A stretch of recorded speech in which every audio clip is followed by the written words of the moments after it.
when I was trying to find money to invest in Choice FM.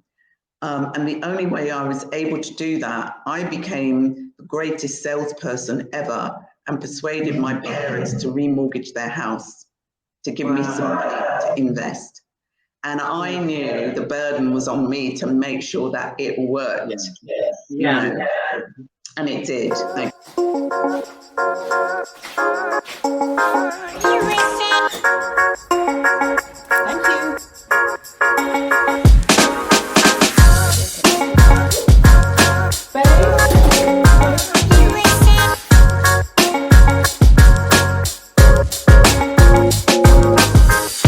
Now, your first foray into the world of work, having decided that the medical career wasn't for you, was in the music industry. Do please tell us a little bit about that? What was your job? What was the industry like at that time, and how has it changed from today? Well, my foray into what I call a job. Well, I only ever did it once. I only ever had one job, and that was working at CBS Records. And that was after having my daughter at the age of 19. I started CBS probably about 18 months later. I can't remember now. But that was my first job. I was there for 7.5 years.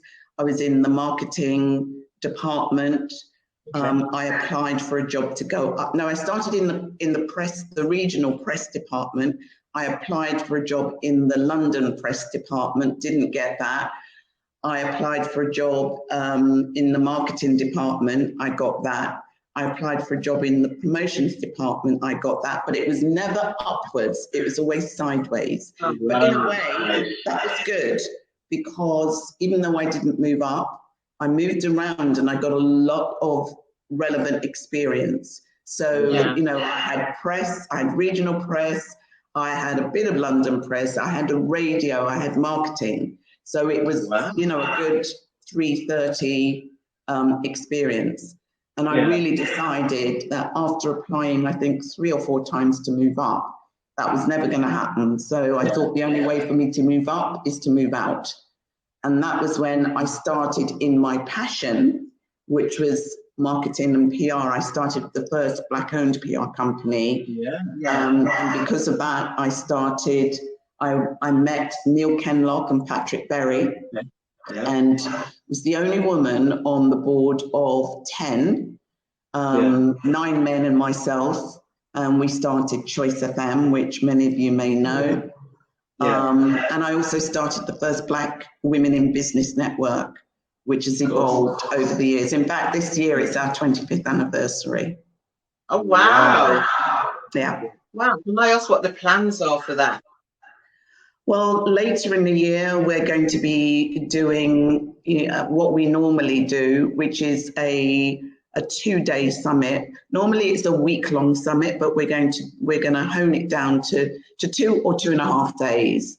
The first half day, we will be in the House of Commons, and then we'll move over to the House of Lords to celebrate and launch the summit with high tea in the House of Lords. And then we'll have the 2-day summit. And then the evening of the 2-day summit, we will have the awards. And the awards is planned as a reception at Kensington Palace. Wow. Very nice. Very nice. Sounds good. Sounds very, very good. That's the plan. That's the plan. Now, if we know anything about Dr. Yvonne, she has a way of making plans come to fruition. So I have a way of making things happen. However, I cannot control world pandemics. That's the only thing that might stop me. True. Okay. So you were talking about being one of the founding directors there of Choice FM, which many of us grew up on and grew up with. The first Black radio station, or the first radio station that played black music on rotation. Mm. What was that like? You know, we see the impact and the outcome, but what was that like getting that going?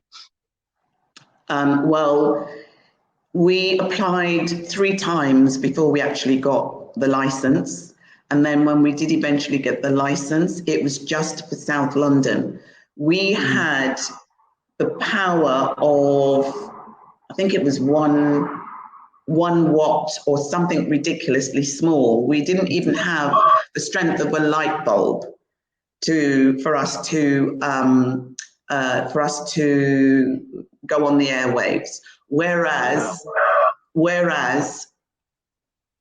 other stations like Kiss FM had a kilowatt, you know, so 100 times more than we did.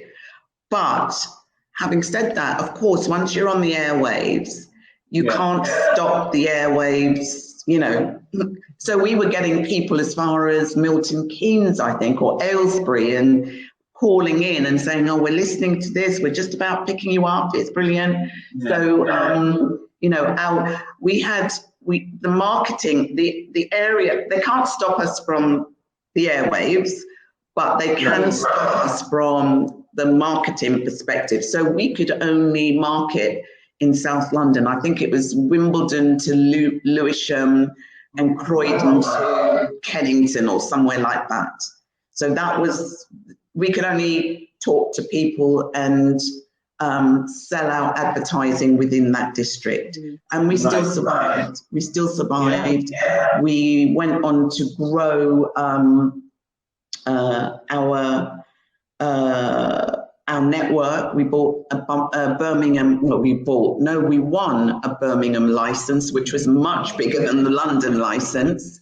And then later on, there was WNK in North London, and then we bought the license for WNK, which gave us a London-wide license. Brilliant. And that's how we survived.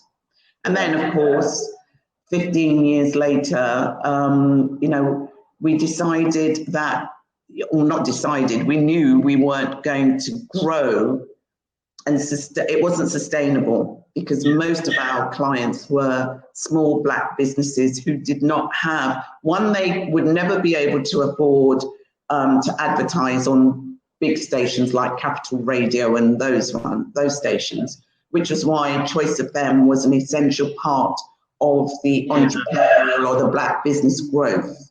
And even though many of them could, it still wasn't enough for us to either maintain what we were doing at a good level, or there were lots of other political things that were in play that made us couldn't survive. And those other politics were things like some of the big radio stations had what you call sales houses, and they would do the national sales. So when we started being either approaching or being approached by some of the national sales houses, the big station said, if you sell for Choice FM, you're going to lose our customer. So we were locked out of the national sales. But they had a master plan, because they knew, one, we were always told, you know, especially when I was trying to find money to invest in Choice FM. And the only way I was able to do that, I became the greatest salesperson ever and persuaded my parents to remortgage their house to give me some money to invest. And I knew the burden was on me to make sure that it worked. You know? And it did, thank God. But I also knew that when it came to time that we needed to look for more investment, and we were trying to find other ways of making sure we could carry on. You know, a lot of people were saying to me, oh, black music will never catch on. Now that was the, you know, it was the biggest joke. But then I hope you told them. They were saying black music would never catch on, but then they stifled the black radio station so they could buy us out. Yeah. Mm. Yeah. And as you know, before we sold to Capitol, we were going to sell to Chrysalis music that owned Heart and all that sort of thing. Yeah. But just as I think about a week before we were due, or 2 weeks before we were supposed to sign to Chrysalis, that was when 9/11 happened and everything, the world changed. Yeah. And then after that, it took us about another 3 years or so to get something back in play. And we eventually sold to Capitol Radio for probably half of what we would have had prior to that, Yeah. And the rest is history.